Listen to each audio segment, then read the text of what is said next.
गरीब बहू की जादुई मिक्सी।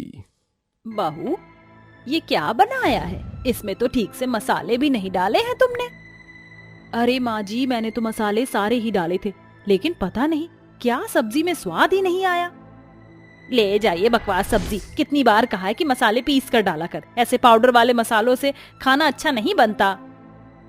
शीतल कुछ भी बनाती उसकी सास को वो पसंद ही नहीं आता, जिसके चलते वो खाना वापस ले जाती और रोते हुए खुद से कहती है, अयान जी तो मुझे छोड़कर चले गए और अब मेरी सास ने मेरा जीना हराम कर रखा है। ऊपर से घर में राशन भी सही तरीके से नहीं होता, तो खाने में स्वाद कहाँ से आएगा। शीतल विधवा थी और वो लोगों के घर में काम करके अपने घर का गुजारा किया करती थी। एक दिन उसके घर में सारा राशन खत्म हो जाता है, जिसके चलते वो अपनी मालकिन से जाकर कहती है, मालकिन, घर में राशन का एक दाना तक नहीं है और मेरे बूढ़े सास ससुर की जिम्मेदारी भी मुझ पर है। मुझे घर में राशन डलवाना है, कुछ पैसे एडवांस दे देती तो मेरे घर का गुजारा हो जाता। ये सुनते ही शीतल की मालकिन उससे गुस्से में कहती है, तुमने इस घर को समझ क्या रखा है? कोई धर्मशाला है क्या कि जब चाहे मुंह उठाकर तुम यहाँ पर पैसे मांग लो? देखो, सैलरी का समय एक ही है, जब महीना पूरा हो जाएगा तो तुम्हें तुम्हारे हिस्से के पैसे मिल जाएंगे। उससे पहले पैसे की उम्मीद मत रखना। अब जाओ और जाकर घर के काम करो। ये सुनते ही शीतल रोने लगती है। अगर तुम्हें यहाँ खड़े होकर रोना ही है तो एक काम करो, अभी के अभी यहाँ से चली जाओ। मैं कोई दूसरी काम वाली ढूंढ लूंगी, और अगर काम करना है तो जाओ स्टोर रूम की साफ सफाई करो। काफी दिन हो गए स्टोर रूम साफ नहीं हुआ है। ये सुनते ही शीतल अपने आंसू पोंछती है। जी मालकिन, मैं अभी स्टोर रूम की साफ सफाई कर देती हूँ। ऐसा कहकर घर के स्टोर रूम में वो चली जाती है, जहाँ वो अच्छे से साफ सफाई कर देती है। वहीं उसे एक पुरानी मिक्सी मशीन मिलती है, जिसे देखकर वो कहती है, अरे वाह, ये मशीन तो ठीक ठाक लगती है। फिर मालकिन ने इसे यहाँ क्यों फेंका हुआ है? एक काम करती हूँ, इसे ले जाकर रसोई में रख देती हूँ। शीतल उस मशीन को साफ करके रसोई में ले जाकर रख देती है। जैसे ही उसकी मालकिन उस मशीन को देखती है, वो गुस्से से कहती है, इतनी पुरानी मिक्सी मशीन तुम यहाँ लेकर क्यों आई हो? अरे मेरे रसोई की पूरी शो खराब कर रही हो। तुम्हारा दिमाग तो खराब नहीं हो गया? इसे अभी के अभी कचरे में ले जाकर फेंक दो। मुझे ये मिक्सी मशीन यहाँ नहीं चाहिए। मालकिन, अगर आपको ये नहीं चाहिए तो मैं एक काम करती हूँ, इस मिक्सी मशीन को मैं अपने साथ अपने घर ले जाती हूँ, अगर आप चाहो तो। हाँ हाँ, ले जाओ। वैसे भी इस खटारा को फेंकने से अच्छा है कि तुम ही अपने घर ले जाओ। ऐसा कहकर शीतल की मालकिन वहाँ से चली जाती है। जिसके बाद शीतल घर के सारे काम करके उस मिक्सी मशीन को अपने साथ अपने घर ले आती है। अरे बहू, तो इस मिक्सी मशीन को कहाँ से लेकर आई है? तेरे पास इतने पैसे कहाँ से आए? मालकिन ने इसे कचरे में फेंकने के लिए दिया था, तो मैं इसे घर ले आई। बाबूजी, अगर हो सके तो आप इसको देख लीजिए, क्या पता ये ठीक होकर सही से चलने लगे। हाँ हाँ, क्यों नहीं, जाओ मेरे औजार लेकर आओ। दामोदर के कहने पर शीतल उसके औजार लेकर आ जाती है। जिसके बाद दामोदर अपने औजारों से मिक्सी मशीन को ठीक करता है, लेकिन ठीक करने के बाद भी वो चल नहीं पाती, जिसके चलते शीतल उस मशीन को अपनी रसोई में ही ले जाकर रख देती है।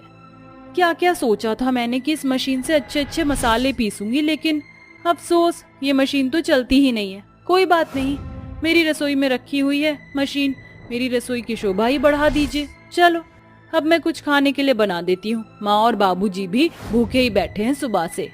शीतल अपने सास ससुर के लिए खाना बनाने तो जाती है, लेकिन राशन के नाम पर घर में कुछ नहीं होता, जिसके चलते वो रसोई में ही उदास होकर बैठ जाती।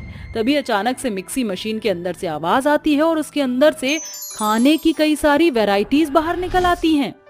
हे भगवान, ये सब कैसे हुआ? मुझे तो अपनी आंखों पर विश्वास ही नहीं होता। एक मिक्सी मशीन के अंदर से खाने की वैरायटीज कैसे निकल कर आ सकती हैं? तभी वो जादुई मिक्सी मशीन बोलती है, मामूली मशीन नहीं हूँ, बल्कि मैं जादुई मशीन हूँ, और केवल उस समय इस्तेमाल होती हूँ जब लोगों को मेरी जरूरत होती है।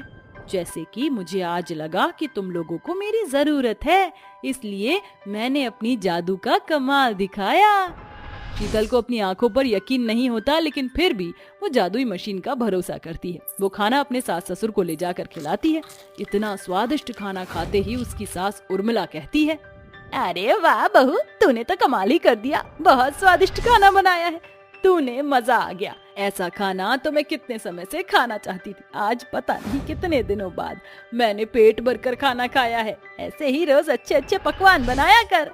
बहू, घर में तो राशन खत्म हो गया था, फिर तूने खाना बनाया कैसे? शायद तेरी मालकिन ने तुझे पैसे दे दिए होंगे। अपने ससुर के पूछने पर शीतल अपनी सास और अपने ससुर को जादुई मिक्सी मशीन के बारे में बताती है, जिसे सुनकर पहले तो उन्हें यकीन नहीं होता, लेकिन जब शीतल जादुई मशीन का जादू उन्हें उनकी आंखों के सामने दिखाती है तो उन्हें भी जादू मिक्सी मशीन के ऊपर यकीन हो जाता है।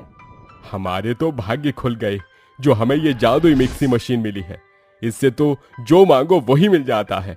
जादुई मिक्सी मशीन, हम बहुत गरीब हैं, ऊपर से हमारा ये घर भी टूटा फूटा है। क्या तुम इसे एक पक्का मकान बना सकती हो? अरे हाँ हाँ, क्यों नहीं, बिल्कुल बना सकती हूँ। इतना कहते ही जादुई मशीन का कमाल चलता है, पूरा टूटा फूटा मकान एकदम पक्का मकान बन जाता है। ये देखकर उर्मिला जादू मिक्सी मशीन से कहती है, जादुई मिक्सी मशीन, हमारे पास पैसे की बहुत कमी है, क्या तुम हमें करोड़पति बना सकती हो? ना ना ना ना, जादुई मिक्सी मशीन से आप एक दिन में 2 बार ही कुछ भी मांग सकते हो, और आज मैंने आपकी 2 विश पूरी कर दी हैं। अब मैं कल ही आपकी विश पूरी कर पाऊंगी। जादुई मिक्सी मशीन इतना कहते ही नॉर्मल मिक्सी मशीन में बदल जाती है, जिसके बाद शीतल अपनी सास से कहती है, माँ जी, जादुई मिक्सी मशीन हमारे लिए जितना कर रही है उतना ही काफी है, हमें उससे ज्यादा की उम्मीद नहीं करनी चाहिए। आपको तो पता ही है, लालच इंसान को ले डूबता है, और मैं नहीं चाहती कि हमारा लालच हमें ले डूबे। तूने सही कहा बहू, मैंने बिल्कुल भी नहीं सोचा और लालच में आकर जादुई मिक्सी मशीन को हमें करोड़पति बनाने के लिए कह दिया। लेकिन अब हमें जितना मिल रहा है उतने में ही खुश रहना चाहिए। अब मैं ऐसी गलती दोबारा नहीं करूंगी। और हाँ बहू, मुझे माफ करना, मैंने कई बार तुम्हारे ऊपर बहुत अत्याचार किया, आइंदा मैं ऐसा कभी नहीं करूंगी। अरे माँ जी, आपने इतना कहा, मेरे लिए इतना ही काफी है। शीतल के इतना कहते ही उर्मिला उसे गले से लगा लेती है। ऐसे ही अब उन्हें कभी भी किसी भी चीज की जरूरत पड़ती तो वो जादुई मिक्सी मशीन से मांग लेते। देखते ही देखते उनके जीवन की सभी परेशानियां खत्म हो जाती हैं और वो खुशी खुशी अपने जीवन में जीने लगते। चिराग अमीर घर की लड़की से बहुत प्यार करता था, जिसके चलते वो उससे शादी करके उसे अपने साथ घर ले आता है, जहाँ उसकी माँ उन दोनों का गृह प्रवेश करती है। तुम बहुत सुंदर हो बहू, साक्षात लक्ष्मी की तरह लगती हो। आओ बहू, अंदर आ जाओ। शीतल के कहने पर अनन्या घर के अंदर आ जाती है, जहां उसकी अपाहिज ननद उससे कहती है, भाभी जी, आप थक गई होंगी, चलिए मैं आपको आपके कमरे तक ले चलती हूँ, वहां पर आप आराम कर लीजिएगा। आरती लड़खड़ाते हुए अनन्या को उसके कमरे में छोड़ आती है, जिसके बाद अनन्या अपने आप से कहती है, मेरी उम्मीद से भी ज्यादा गरीब है चिराग, लेकिन अब क्या करूं, प्यार भी तो करती हूँ, अब दिल आया गधी पर तो हीरा क्या चीज है। अनन्या थोड़ी देर फ्रेश होकर आती है, जिसके बाद वो चिराग से कहती है, शादी के चलते मैंने कुछ खाया ही नहीं। चिराग जी, मुझे बहुत जोरों की भूख लग रही है, कुछ खाने के लिए मंगा दीजिए, जैसे पिज्जा, बर्गर, कोल्ड ड्रिंक, ये सब ऑर्डर कर सकते हैं आप मेरे लिए। अनन्या ऐसा कहकर अपने कमरे में वापस आ जाती है, जिसके बाद चिराग अपनी जेब में हाथ डालकर पैसे ढूंढता है, लेकिन उसकी जेब में केवल 50 रुपए का नोट ही निकल पाता है। अगर पिज्जा, बर्गर और कोल्ड ड्रिंक लाकर अपनी पत्नी को दे दी तो रात का खाना कैसे बन पाएगा? आज इसे घर का खाना ही खिला देता हूँ, कल जब पैसे आएंगे तो इसके लिए उसके पसंद का खाना ऑर्डर कर दूंगा। चिराग ऐसा सोचकर अपनी बहन आरती के पास जाता है और कहता है, अरे बहना, तुम यहाँ बैठी हो, तुम्हारी भाभी को बहुत जोरों से भूख लगी है, एक काम करो, उनके लिए खाना परसो और उन्हें दे आओ। जी भैया, अभी भाभी को खाना देकर आती हूँ। आरती एक थाली में खाना परोसती है और उससे लड़खड़ाते हुए अपनी भाभी के कमरे में ले जाती है, जहाँ खाने की शक्ल देखते ही अनन्या थाली को फेंक देती है और कहती है, अरे तुम्हारा दिमाग खराब हो गया है क्या? ये जानवरों वाला खाना मुझे खिलाना चाहती हो? मैं ऐसा खाना नहीं खाती, मैं या तो जोमेटो से ऑर्डर करती हूँ या फिर स्विगी से। कहाँ है तुम्हारे भैया, उन्हें बुलाओ। तभी वहाँ चिराग आ जाता है। अरे ये क्या, थाली तो नीचे गिरी हुई है, कोई बात हुई क्या? बोलो क्या हुआ अनन्या, तुमने खाना नहीं खाया? कितनी बार कहा है आपको, और आपको समझ नहीं आता कि मैं तुम्हारे जैसा जानवरों वाला खाना नहीं खा सकती। मेरे लिए अभी के अभी पिज्जा, बर्गर और कोल्ड ड्रिंक ऑर्डर करो, नहीं तो मैं कुछ नहीं खाऊंगी। अनन्या के ऐसा कहने पर चिराग को कुछ समझ नहीं आता और वो अपनी जेब से 50 रुपए निकालकर अपनी पत्नी को दिखाता है। अरे 50 रुपए में मेरे लिए क्या ही आएगा? एक काम करती हूँ, मेरे भैया को कह देती हूँ, वो तुम्हें पैसे दे देंगे और उसके बाद तुम मेरे लिए ऑर्डर कर देना। अनन्या अपने भाई को तुरंत फोन करती है, जिसके बाद उसका भाई विक्रम फौरन ही पैसे ट्रांसफर कर देता है, जिसके बाद चिराग को बहुत बुरा लगता है। लेकिन वो अपनी पत्नी के शौक को पूरा करने के लिए उसकी पसंद का खाना ऑर्डर कर देता है। ये लो अनन्या, जो तुमने ऑर्डर करवाया था वो मैंने मंगा दिया है, अब तुम पेट भरकर खा लो। अनन्या बहुत खुश होती है और पिज्जा बर्गर खाने लगती है। तो वहीं दूसरी तरफ चिराग की माँ और बहन सूखी रोटी से खाना खा रही होती हैं। कुछ ही देर बाद अनन्या को बहुत ज्यादा गर्मी लगती है, जिसके चलते वो चिराग से कहती है, पता नहीं किस लेवल के गरीब हो आप लोग। अरे मैंने तो गरीब के गरीब घर के अंदर भी ऐसी देखा नहीं है जैसा ये है, और तुम्हारे घर में तो एक सही से चलने वाला पंखा भी नहीं है। मैं चाहती हूँ कि मेरे कमरे में एक एसी हो। मेरी इतनी औकात नहीं है कि मैं एक एसी खरीद पाऊँ। देखो जैसा भी है तुम्हें इसी में गुजारा करना होगा, इससे ज्यादा मैं कुछ नहीं कह सकता। चिराग ऐसा कहकर वहां से चला जाता है, जिसके बाद वो फौरन अपने भाई को फोन करती है और अपने घर पर एक एसी के साथ फ्रिज भी मंगा लेती है। चलो ये तो बहुत ही अच्छी बात है, अब मुझे ज्यादा दिक्कत नहीं होगी और इस गरीब खाने में मुझे अपने एसी वाले रूम की याद भी नहीं आएगी, क्योंकि अब मेरे ससुराल में मेरा एसी आ गया है।